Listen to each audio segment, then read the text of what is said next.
মানুষ বাল্লেগু আন্নি ওয়ালা আয়ে, আমার একটি কথা জানা থাকলে অন্যকে বলো। এই কথা রাসূল সাল্লাল্লাহু আলাইহি সাল্লাম বললেন। তার কথা আমাদেরকে মানুষের সামনে বলতে হবে। তারপরের বাক্যে বললেন ওয়া হাদিসু আন বানি ইসরাঈল ওয়ালা হারাজ, বানি ইসরাইলের কাহিনী বলো, কোনো দোষ নেই। তার মানে হাজার হাজার বছর আগে যেসব লোক চলে গেছে এদের কিস্সা কাহিনী জাতির সামনে বলো, কোনো দোষ নেই। কিন্তু ৩ নম্বর বাক্যটি আল্লাহ রাসূল বললেন ওমান কাযাবা আলাইয়া মুতাআম্মিদান ফালিয়াতাবাওয়া মাকআদাহু মিনান নার। কেউ যদি কোনো কথা আমার নামে বলে, সেই কথা যদি আমার না হয়, তাহলে তার থাকার জায়গা জাহান্নাম। দোয়াও খাতমুল কোরআন, কোরআন খতমের দোয়া, এইটা যদি রাসূলের না হয়, তাহলে যারা লিখলেন বললেন তাদের কি হবে? সম্মানিত দ্বীনী ভাই,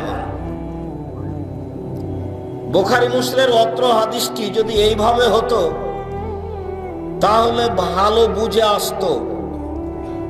এক, আমার একটি কথা জানা থাকলে অন্যকে বলো। ২, বানি ইসরাইলের কাহিনী বলো। ৩, তাহলে তোমরা জান্নাত পাবা। তাহলে কথাটার সুন্দর মিল থাকতো। কাজ দুটা করলে এখন জান্নাত হবে। কিন্তু রাসূল সাল্লাল্লাহু আলাইহি সাল্লাম এভাবে বললেন না। বললেন এক, আমার একটি কথা জানা থাকলে অন্যকে বলো। ২, বানি ইসরাইলের কাহিনী বলো। ৩, কেউ যদি কোনো কথা আমার নামে বলে, সেই কথা যদি আমার না হয়, তাহলে তার থাকার জায়গা জাহান্নাম। ৩ নম্বর বাক্য দিয়ে আল্লাহর নবী কি বললেন? ৩ নম্বর বাক্য দিয়ে আগের দুটা বাক্যকে ঠেকিয়ে দিলেন। কেউ যদি কোনো কথা মুখে বলে, তাহলে যেন জেনে শুনে বলে, সেটা যেন আমার হয়। কেউ যদি বানি ইসরাইলের কাহিনী বলে, তাহলে সে যেন দেখে শুনে বলে, সেটা যেন সত্য হয়। যদি না হয়, মিথ্যা কথা হয়, তাহলে ফলাফল জাহান্নাম হবে। হুজুর যত বড়ই হোক, আল খাল্লা যত বড়ই হোক, পাগড়ি যত বড়ই হোক, বিচার মাঠে রেহাই পাওয়ার কোনো সুযোগ নেই। ধর্মের নামে কথা বললে খুব হিসাব করে, খুব বিবেচনা করে সত্য সঠিক কথা বলতে হবে। অন্যথায় মাওলানা সাহেবের সুযোগ সহজে হারিয়ে যাবে, ফলাফলে জাহান্নাম যেতে হবে। আনাস রাদিয়াল্লাহু তাআলা আনহু বলেন যে আল্লাহ রাসূল বললেন, আমাকে একদা জিবরাইল মেরাজে উপরে নিয়ে যাচ্ছেন। তো যেতে যেতে দেখি হঠাৎ অনেক মানুষ তুখরাজু শাফাহুম বাকারাজ মিনান নার, যাদের জিহ্বা ঠোঁটকে আগুনের কাঁচি দিয়ে কেটে দেওয়া হচ্ছে। এটা তো খুব কঠিন অবস্থা। কাঁচি হচ্ছে আগুনের কেঁচি দিয়ে জিহ্বা কেটে দেওয়া হচ্ছে, এটা তো খুব কঠিন অবস্থা। তখন আমাদের নবী মুহাম্মদ সাল্লাল্লাহু আলাইহি ওয়াসাল্লাম জিবরাইলকে বলছেন, মান হাউলাই, এরা কারা, এরা কে, একই কথা, এ আবার কেমন কথা? আগুনের কাঁচি দিয়ে মানুষের জিহ্বা কেটে দেওয়া হচ্ছে। তখন রাসূল সাল্লাল্লাহু আলাইহি ওয়াসাল্লাম উত্তরে বললেন, হাউলাই খুতবা মিন উম্মতে, এরা হচ্ছে আপনার উম্মতের বক্তা, যারা বক্তৃতা করে বেড়াতেন। তাহলে এখন বক্তব্য বন্ধ করতে হবে না বক্তব্য দিতে হবে? হুজুর তো বুঝতে পারেননি যে সমস্যাটা কোথায়। হুজুর মনে করছে যে দাপট দেখিয়ে থুথির জোর যার, সেই ভালো বক্তা। হুজুরও মনে করেছেন, জনগণও মনে করল। তাফসির মাহফিল দেখলে আমার খুব কষ্ট হয়। ও মুফাসসির নিজেও জানে না যে আসলে এই তাফসির কি, ঘটনা কি। আমার এক চাচাতো ভাই আমাকে বলছেন যে আজকে বরিশাল থেকে একজন এসে তাফসির করলো, এই তাফসির তোরা জানিস না। তা আমি বললাম যে কি করলেন, তোরা ওই তাফসির জানিস না? আচ্ছা সেটা আমি বুঝলাম, আমি জানি না, কিন্তু কি তাফসির করলেন সেটা বলবেন তো। তো শেষ পর্যন্ত চাপ দিয়ে বলছেন দেখো, আদম আলাইহিস সালাম ঘুম থেকে উঠে দেখছেন পাশে একজন সুন্দরী মহিলা। তা আদম আলাইহিস সালাম হাত বাড়াতে গেলেন সেদিকে, তখন ফেরেশতা বলছেন থামেন। তো আদম আলাইহিস সালাম বলছেন কেন? ফেরেশতা বলছেন মোহর দিতে হবে আগে। তো আদম আলাইহিস সালাম বলছেন মোহর কি? তখন ফেরেশতা বলছেন 1000 বার দুরূদ পড়ে দিতে হবে, মুহাম্মদ সাল্লাল্লাহু আলাইহি সাল্লামের উপরে 1000 বার দুরূদ পড়ে দিতে হবে, তাহলে আপনার স্ত্রী হালাল হবে। তো আল্লাহ বলছেন সূরা বাকারাতে যে আমি আদমকে সব কিছু শিখিয়ে দিয়েছি। পৃথিবীর সবচেয়ে বড় শিক্ষিত মানুষ হলেন আদম আলাইহিস সালাম। আদম আলাইহিস সালামের চেয়ে বড় শিক্ষিত মানুষ পৃথিবীতে কেউ নেই। আদম আলাইহিস সালাম পৃথিবীর সব কিছু জানতেন। শুধু জানা নয়, দেখার সাথে সাথে তিনি বলতে পারতেন যে কোন কাজে লাগবে। একটা গাছ দেখার সাথে সাথে তিনি বলতে পারতেন যে এই গাছটাতে কি উপকার আছে, এটা তিনি বলে দিতে পারতেন। পৃথিবীর সবচেয়ে বড় শিক্ষিত মানুষ আদম আলাইহিস সালাম। আল্লাহ বললেন ওয়া আল্লামা আদামাল আসমা কুল্লাহা, পৃথিবীতে যা কিছু আছে সব কিছুর নাম আল্লাহ তাআলা আদমকে শিখিয়ে দিয়েছিলেন। কুল্লাহা, এমন কোনো কিছু পৃথিবীতে ছিল না যেটা আদম আলাইহিস সালাম জানতেন না। অত্র আয়াত প্রমাণ করে তো নিজের বউকে কিভাবে হালাল করতে হবে সেটাই তিনি জানতেন না। আরে মুফাসসির হলে কি এত বেকুব বেখেয়াল হতে হয়? ধর্ম কি পাগল হয়ে গেছে? धर्म की राजशाही चांपानेर हवाई लड्डू, दोनों हाथ में लड्डू है, जो चाहे उसको खा ले, जो चाहे उसको छोड़ दे। এদেশে একটা বই পাওয়া যায়, বইয়ের নাম হচ্ছে তাফসির কি মিথ্যা হতে পারে। বইয়ের নাম কি? তাফসির কি মিথ্যা হতে পারে। জিজ্ঞাসাবোধক নাম যে তাফসির কি মিথ্যা হতে পারে, কিন্তু ওই বইয়ে যা তাফসির আছে সবই মিথ্যা, একটাও সত্য নয়। অথচ মাওলানা সাহেব ওই তাফসির জনগণের সামনে করছেন। সেই তাফসির আমি করতে আসিনি। আপনি বাদাম খাবেন আর তাফসির শুনবেন, এটা করিয়েন না, আমি কষ্ট পাবো। আমি আপনার জন্য এসেছি। সম্মানিত দিনী ভাই বোন, যে যেখানে আছেন চলাচল বন্ধ করে, কথাবার্তা বন্ধ করে গুরুত্বপূর্ণ আলোচনা শোনার জন্য চেষ্টা করুন। কবর যত কঠিন, কিয়ামত তার চেয়ে অনেক অনেক অনেক বেশি কঠিন। কিয়ামত যত কঠিন, জাহান্নাম তার চেয়ে অনেক অনেক অনেক বেশি কঠিন। উসমান রাদিয়াল্লাহু তাআলা আনহু যখন কবরের পাশে দাঁড়াতেন, যে ওয়াকাফ আলা কবরিন, যখন তিনি কবরের পাশে দাঁড়াতেন তখনই তিনি কাঁদা আরম্ভ করতেন। হাত্তা ইয়াবুল্লাহ লাইয়াতাহু, কেঁদে তিনি তার দাড়ি ভিজিয়ে ফেলতেন। তাহলে কবরের পাশে দাঁড়ালে তার দুই চোখের পানি ঝরঝর ঝরঝর করে ঝরে আসত। তাকে বলা হলো তাজকুরুল জান্নাত ওয়ান নার ফালা তাবকি মিন হাযা, আপনি নিচে জাহান্নাম জান্নাতের কথা বলেন, তাতে আপনি কান্নাকাটি করেন না। কিন্তু যখনই আপনি কবরের পাশে দাঁড়ান তখন আপনি এত কাঁদেন কেন? যার কারণে দুই চোখের পানি ঝরে আপনার দাড়ি ভিজে যায়। এইভাবে আপনি কান্নাকাটি কেন করেন? তখন তিনি বললেন, পৃথিবীর মানুষ শুনে রাখো, ইন্নাল কবর আউয়ালু মানজিল মিন মানাজিলিল আখিরা, কবর হচ্ছে পরকালের প্রথম স্তর, প্রথম বিপদ। ভাই নাজা মিনহু ফাবাদ আইসর মিনহু, মানুষ যদি কবরে বেঁচে যায় তাহলে এরপরে যত স্তর আছে সব সহজ হয়ে যাবে। মানুষ যদি কবরে বাঁচতে না পারে তাহলে এরপরে যত স্তর আছে সব আরো কঠিন ও জটিল হয়ে যাবে। কবর যত কঠিন, কিয়ামত তার চেয়ে অনেক বেশি কঠিন। কিয়ামত যত কঠিন, জাহান্নাম তার চেয়ে অনেক অনেক অনেক বেশি কঠিন। কি দিয়ে বুঝায় আপনাকে আমি কবর কত কঠিন?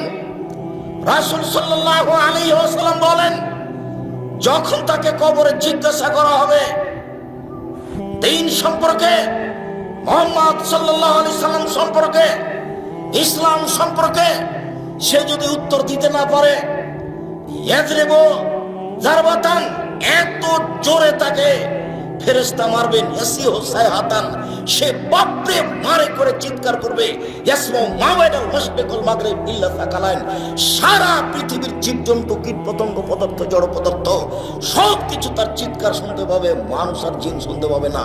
এখান থেকে 50,000 কোটি কিলোমিটার দূরে যে বস্তু আছে সেও শুনতে পাচ্ছে এই কবরের চিৎকার। সে কত জোরে চিৎকার করছে আপনাকে আমি বোঝাতে অক্ষম।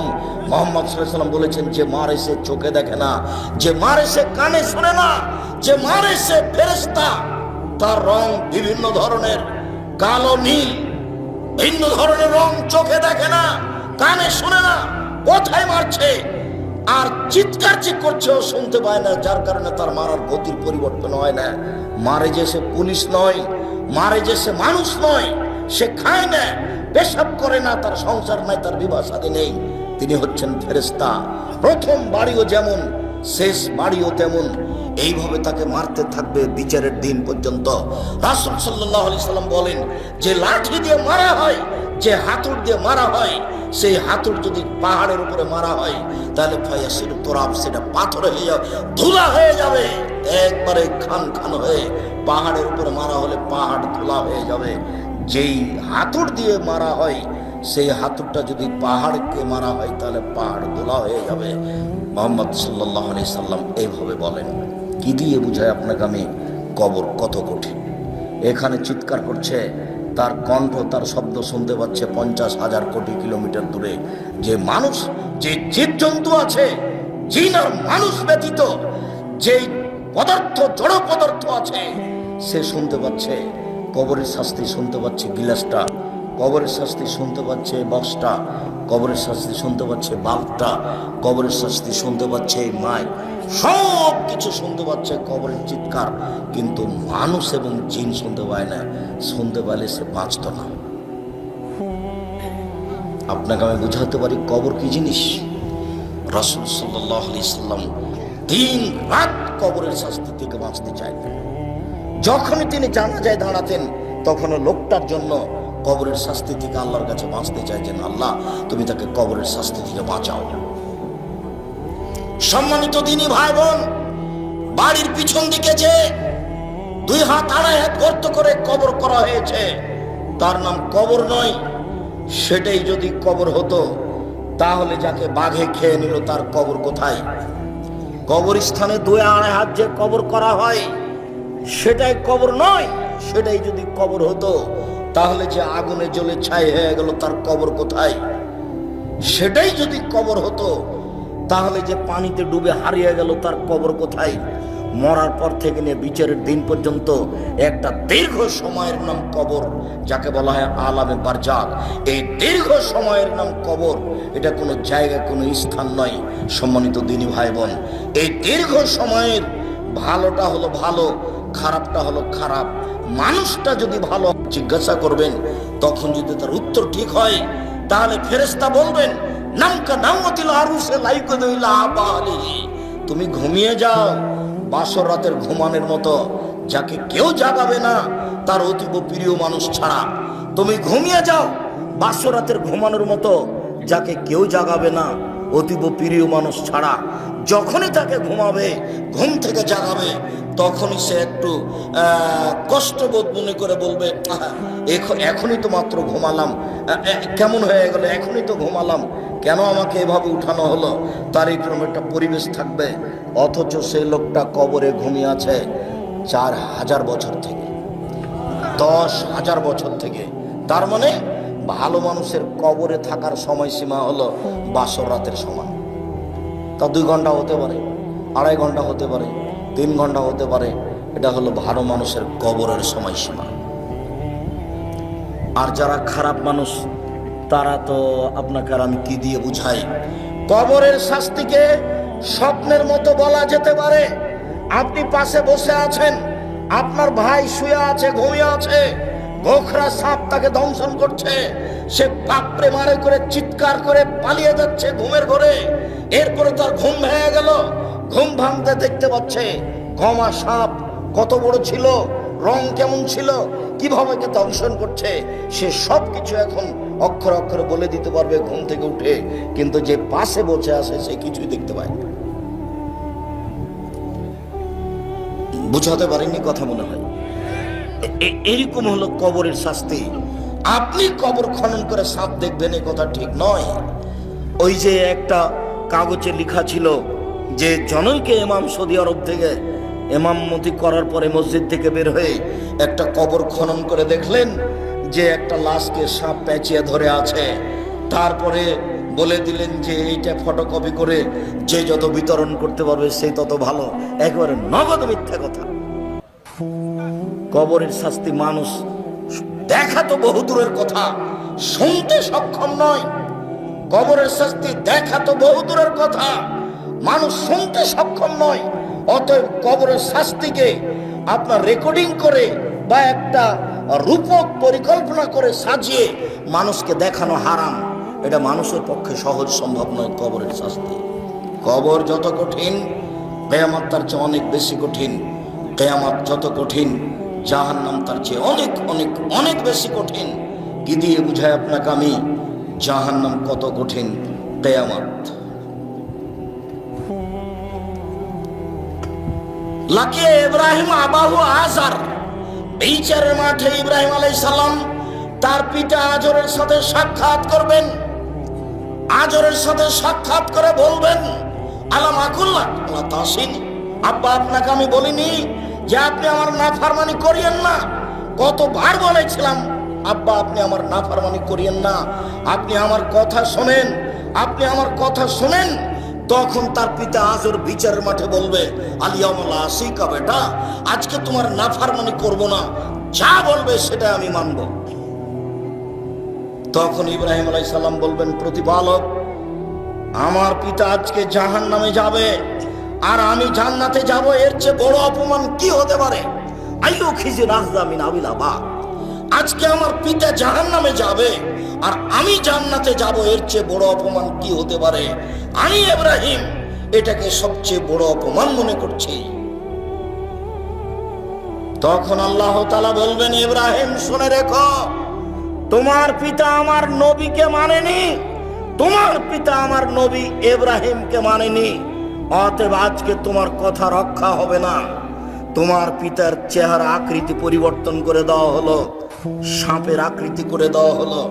ইব্রাহিম আলাইহিস সালাম সে তার নিজের পিতাকে হাত দিয়ে ধরে জাহান্নামে নিক্ষেপ করবেন। যদিও অপরিচিত শব্দ ব্যবহার করা হয়েছে যে তার পিতাকে সাপে পরিণত করা হবে, তারপর তার পা ধরে, সাপের পা ধরে জাহান্নামে নিক্ষেপ করা হবে।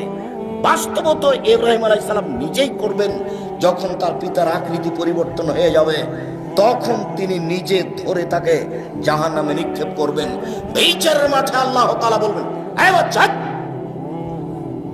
ওই ছেলেটা ওভাবে হাঁটছে কেন? ও তো আরো মানুষ তার দিকে দেখলে তো আমার কথা বুঝতে পারবে না। দয়া করে কোনো কাজ দেখায়েন না, কিছুক্ষণ অপেক্ষা করেন। আমি আব্দুল্লাহ বিন ফজল নই যে ভোর পর্যন্ত বক্তব্য দেব। আমি অত কোরআন হাদিস জানি না, সারা রাত বক্তব্য করি না। আপনি দয়া করে নিজের কোনো কাজ দেখাবেন না। আমি আপনার জন্য এসেছি কষ্ট করে। মহিলা মানুষ আপনাকে বলছি, ঢং ঢং করে এসেছেন, ঢং ঢং করে গল্প করতে করতে যায়েন না। আপনার একটা লজ্জাবোধ থাকা দরকার, আপনার একটা ইতস্তবোধ থাকা দরকার, একটা আপনার হায়াবোধ থাকা দরকার। আপনি মহিলা মানুষ, আপনার একটু শরম হয় না কেন? আপনার একটু হায়া হয় না কেন? এত গল্প করেন কেন? ঢং ঢং করে গল্প করতে করতে আসলেন, আবার চলে যাচ্ছেন। আপনি বুঝতে পারেন না যে আমি মহিলা মানুষ, আমার একটা লজ্জার ব্যাপার আছে, আমার একটা শরমের ব্যাপার আছে। জাহান্নাম মহিলা দিয়ে ভরা, দিন রাত শুনছেন, হুঁশ হয় না? জাহান্নাম বলতে নারীকে বুঝায়, জাহান্নাম বলতে নারীকে বুঝায়। এ কথা আমরা তো বলিনি, এ কথা মুহাম্মদ সাল্লাল্লাহু আলাইহি ওয়াসাল্লাম বলছেন। আল্লাহ রাসূল বলছেন, আমি জাহান্নামের দিকে তাকিয়ে দেখলাম অধিকাংশই নারী। আবু হুরায়রা রাদিয়াল্লাহু আনহু, এই ছেলে, তুমি এভাবে সাড়া দিবা না কোথায়, চুপচাপ বসে থাকো, তুমি লজ্জাবোধ করো। তোমার মাই তো এখানে বসে আছে ছোট ব্লাউজ পরে, তোমার শরম হয় না? তোমার ইতস্তবোধ হয় না? তুমি বলে দিও তোমার মা যেন এরকম ছোট ব্লাউজ পরে আর দিন না কাটায়, সময় না কাটায়। তোমারও তো ইতস্তবোধ হওয়া দরকার। তোমার বাপ এখন দাড়ি চেঁচা এখানে বসে আছে, ঢং দেখাচ্ছ, ধর্মকে পাগল পেয়েছো বাপ বেটা। নিজেকে মুসলমান মনে করো, দিন ধর্ম মেনে চলার চেষ্টা করো। সময় শেষ, মরণ চলে আসবে, আজ হোক আর কাল হোক। ফেরাউন ডুবে গেছে, যেহেতু ফেরাউন ডুবে গেছে ক্ষমতা দেখিয়ে, কাজে পৃথিবীর কোন মানুষ যেন ক্ষমতা দেখিয়ে বাঁচতে না চায়। ক্ষমতা দেখিয়ে বাঁচতে চাওয়ার কোনো পথঘাট মানুষের কাছে নেই। অতএব লজ্জাবোধের দাবি রাখি। কথার মধ্যে উপস্থিত বৈঠকের মুসলিম বোন, আপনাকে নিয়ে দুটা কথা বলছি, শোনেন। আবু হুরায়রা রাদিয়াল্লাহু তাআলা আনহু বলেন, রাসূল সাল্লাল্লাহু আলাইহি সাল্লাম বলেছেন, সিনফান মিন আহলিন নার লামারাহুমা, দুই শ্রেণীর মানুষ জাহান্নামে যাবে, আমি তাদের দেখিনি। দুই শ্রেণীর মানুষ জাহান্নামে যাবে, আমি তাদের দেখিনি। কওমুন মাহুম সায়াতুন, এক শ্রেণীর মানুষ, তাদের হাতে থাকবে লাঠি, কাদনাবিল বাকার, গাভীর লেজের মতো, একদিক মোটা একদিক চিকন, তাদের হাতে লাঠি থাকবে।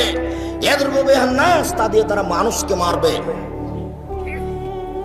প্রশাসনের হাতে এরকম লাঠি থাকে, যারা কলেজ বিশ্ববিদ্যালয়ে পড়ে ধর্মের শিক্ষার নামে ঢং করে বেড়ায়, তাদের হাতে এরকম লাঠি থাকে। যারা দলীয় দাপট দেখায়, দাঙ্গাবাজি করে, ক্ষমতা দেখায়, জোর করে জমি দখল করে, জোর করে এলাকা দখল করে, মানুষের মান সম্মানের হানি করে, মানুষকে জোর করে অপমান করে জেল হাজতে দেয়, এদের হাতে এরকম লাঠি থাকে। এরা যেন মনে করে জাহান্নাম আমার জন্য অপেক্ষা করছে। জুলুম করে, দাঙ্গাবাজি করে, ক্ষমতা দেখিয়ে, দাপট দেখিয়ে বেশি দিন টিকা যায় না। ফেরাউন ডুবে গেছে, অতএব আপনার জন্য জাহান্নাম অপেক্ষা করছে। আপনি থামুন। আপনাকে আমি অনুরোধ করেছি, ক্ষমতা দেখিয়ে, দাঙ্গাবাজি দেখিয়ে, জুলুমবাজি করে, মানুষের প্রতি অন্যায় অবিচার করে, ক্ষমতা দেখিয়ে, মানুষকে জেল হাজতে দিয়ে, মানুষকে অপমান করে এক মিনিট বাঁচার চেষ্টা করিয়েন না। নরম হয়ে, খুব নরম হয়ে থাকেন, মাটির মানুষ, মাটির মতো হয়ে থাকেন, ফলাফল ভালো হবে। সময় অল্প। কালকে ছিল 40 বছর, আজকে দেখছেন 60। কালকে ছিল 60 বছর, আজকে দেখলেন 80। তার মানে বেশি সময় নেই, অল্প সময়। আদম সন্তানকে, অন্তত মুহাম্মদ সাল্লাল্লাহু আলাইহি ওয়াসাল্লামের উম্মতকে বেশি সময় দেওয়া হয়নি। অল্প সময় বাঁচতে এসে মানুষের ক্ষতি করে বাঁচার চেষ্টা করিয়েন না, মানুষকে অপমান করে বাঁচার চেষ্টা করিয়েন না, এর ফলাফল ভালো নয়। রাসূল সাল্লাল্লাহু আলাইহি ওয়াসাল্লাম বলছেন, কেউ যদি কারো মান সম্মানের হানি করে, তাহলে সেই দিন আসার আগেই যেন হাত ধরে সমাধা করে নেয়, যেদিন কোনো টাকা পয়সা থাকবে না। যেহেতু বিচারের মাঠে হাত ধরে ক্ষমাও হবে না, যেহেতু বিচারের মাঠে টাকা পয়সা দিয়ে বাঁচাও যাবে না, সেই দিন তখন নেকি দিয়ে বাঁচতে হবে।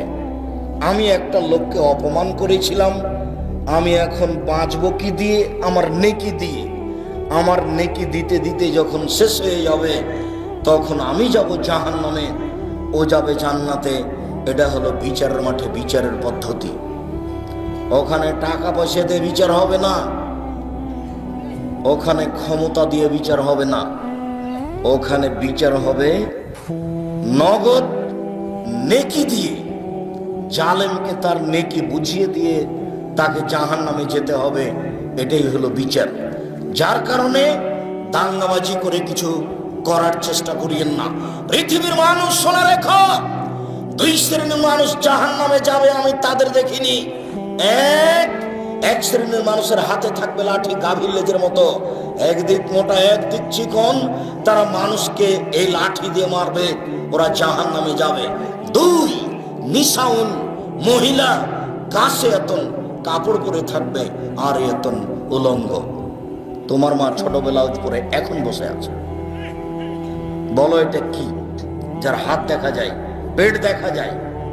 আমি শাড়ি হারাম পোশাক বলিনি, শাড়ি পরা যায়।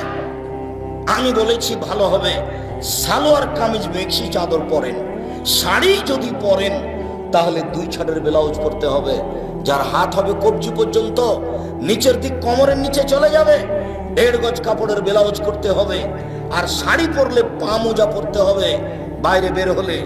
শাড়ি পরে পা মোজা না পরে যদি অটোতে উঠে তাহলে হাঁটু পর্যন্ত পা খুলে যাবে। এই পোশাক পরে তোমার মা বাইরে যেতে পারে না। আর এটা হচ্ছে পল্লী অঞ্চল, সারা গ্রামের সবাই নাকি চাচা, সবাই নাকি ভাই, সবাই নাকি বাপ, সবাই সবার সাথে কথা বলছেন নির্দ্বিধায়। অবাক মনে করছেন যে আপনি এরকম করছেন যার জন্য পৃথিবীর সবাই করছে, এরকম কথা ঠিক নয়। আপনি বগুড়া জামিলে যান, এক শ্রেণীর মানুষ আছে, এক শ্রেণীর পরিবার আছে, ওদের পরিবারের ওদের মহিলাদের কাপড় পুরুষ দেখে না। যদি পুরুষ দেখে নেয় তাহলে সেই কাপড় তারা আর পরবে না, তাকে আগুন দিয়ে জ্বালিয়ে দেবে। আপনার স্ত্রী আপনার মেয়ে নগ্ন হয়ে চলছে, যার কারণে আপনি বলছেন পৃথিবীতে সবাই এরকম। ওদের সব সময়ের পোশাক পুরুষ দেখে না। ওরা বাড়ির বাইরে বের হলে শুধু বোরকা দেখতে পাবে, অন্য কিছু নয়। অথচ তারা বেঁচে আছে, আজও পৃথিবীতে বেঁচে আছে, তাদের দিন চলে। সম্মানিত দিনী বোন শুনুন, আপনাকে বলছি, আপনার রাস্তাতে হাঁটা দেখলে লজ্জা হয়, আপনার চলাফেরা দেখলে খারাপ লাগে, লজ্জা হয়। মনে হয় যেন আপনার স্বামী নেই, মনে হয় যেন আপনার বাপ নেই, আপনি যেন পিতাহীন মানুষ, আপনি যেন স্বামীহীন মানুষ। স্বামী থাকলে আপনার এরকম অবস্থা কেন? আত্মমর্যাদা থাকবে স্বামী থাকলে। আপনার একটা আত্মমর্যাদা আছে, স্বামীর একটা আত্মমর্যাদা আছে। স্বামীর আত্মমর্যাদা খেয়াল করলে তো আপনি এমনটা করতে পারেন না। স্বামীর একটা আত্মমর্যাদা খেয়াল করা দরকার।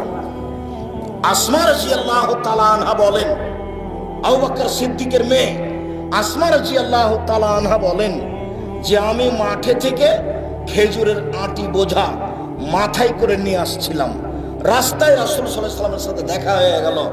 আল্লাহ রাসূল আমাকে বললেন, আসমা তুমি উটের উপরে চলে আসো, উটের উপরে উঠো। তখন আমি লজ্জা করলাম, আমার স্বামী জুবাইরের আত্মমর্যাদাকে আমি খেয়াল করলাম।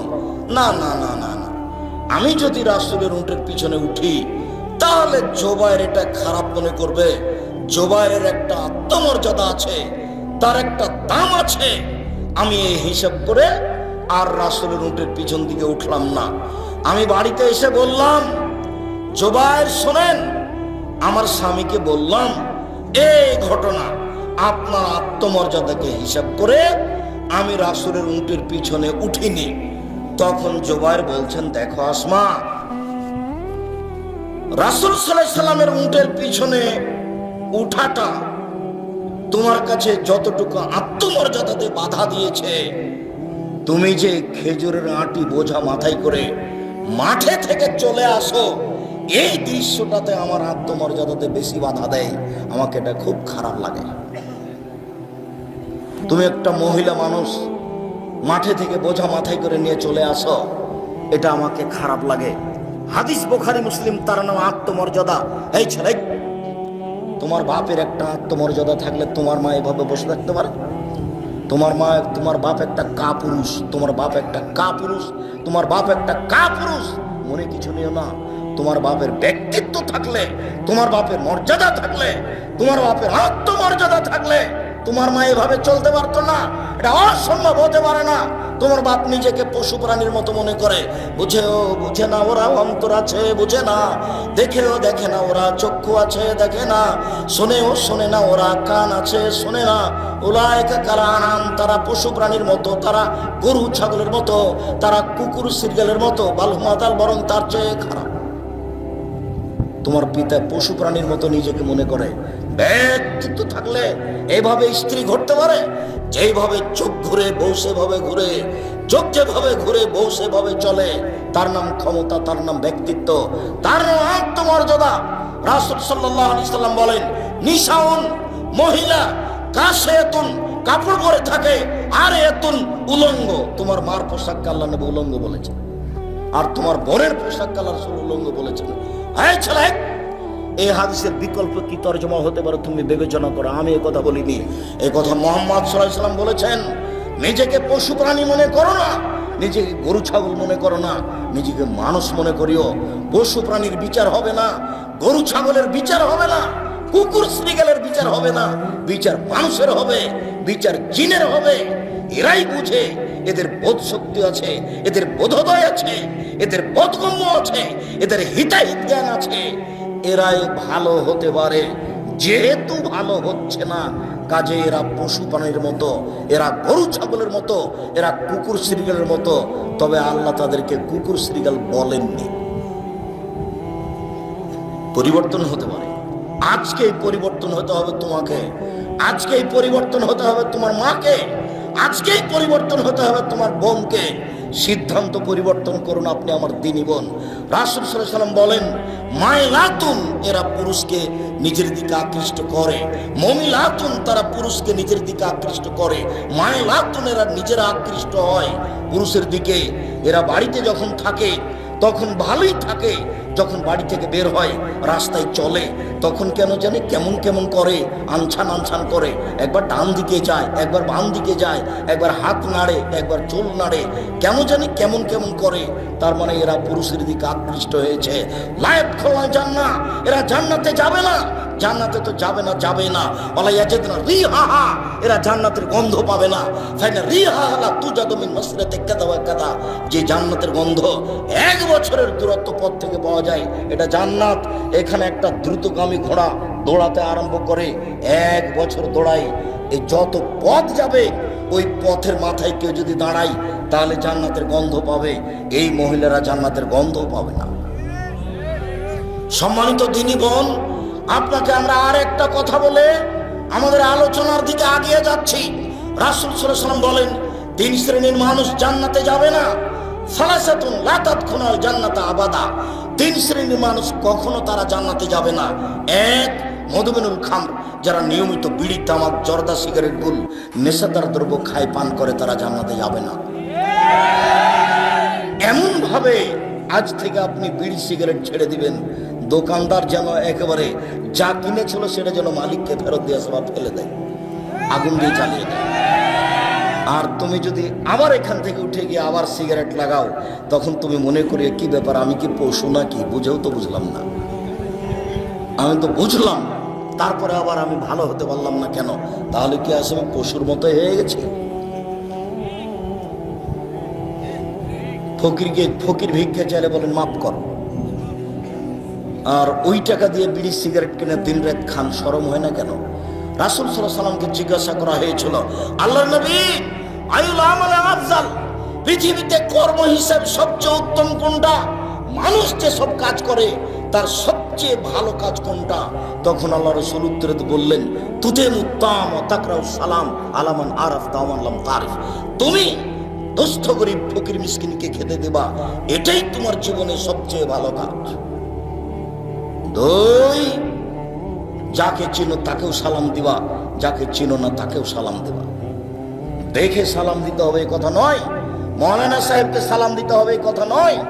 যাকে চিনেন তাকেও সালাম দিবেন, যাকে চিনবেন না তাকেও সালাম দিবেন। মিশরে কয়েকদিন ছিলাম, তো একটা জিনিস দেখেছিলাম, মিশরের মাটিতে সবাই কোরআন মাজিদ পড়তে পারে, ভ্যান চালক, রিক্সা চালক, অফিসার, মন্ত্রী, এমপি, সবাই কোরআন মাজিদ পড়তে পারে, সবাই সবাইকে সালাম দেয়। মন্ত্রী ও রিক্সাওয়ালাকে সালাম দিচ্ছে, সবাই সবাইকে সালাম দেয়। যদি একটা খারাপ বৈশিষ্ট্য আছে, প্রায় সবাই দাড়ি চাঁচে, তবে সবাই সবাইকে সালাম দেয়। চিনে সালাম দিবেন না। আর 10 জায়গাতে সালাম দেওয়া নিষেধ, এই কথাটাও মিথ্যা। তার মধ্যে এক জায়গা হচ্ছে যখন খাচ্ছে তখন সালাম দিতে হবে না, এই কথাটা মিথ্যে। আপনারা খাচ্ছেন এই জন্য সালাম দিচ্ছি না, মনে কিছু নিয়েন না। এতগুলি বাক্য চললো আর আসসালামু আলাইকুম চলবে না? কেমন ধর্ম? বলছে আব্দুর রাজাক সাহেব আপনি তো খাচ্ছেন সেজন্য সালাম দিলাম না। তো এগুলো তো চলছে কথা, তো সালামটাই চলে না। ফেকার বইয়ে লেখা আছে 14 জায়গাতে সালাম দেওয়া নিষেধ, তার মধ্যে এটাও আছে।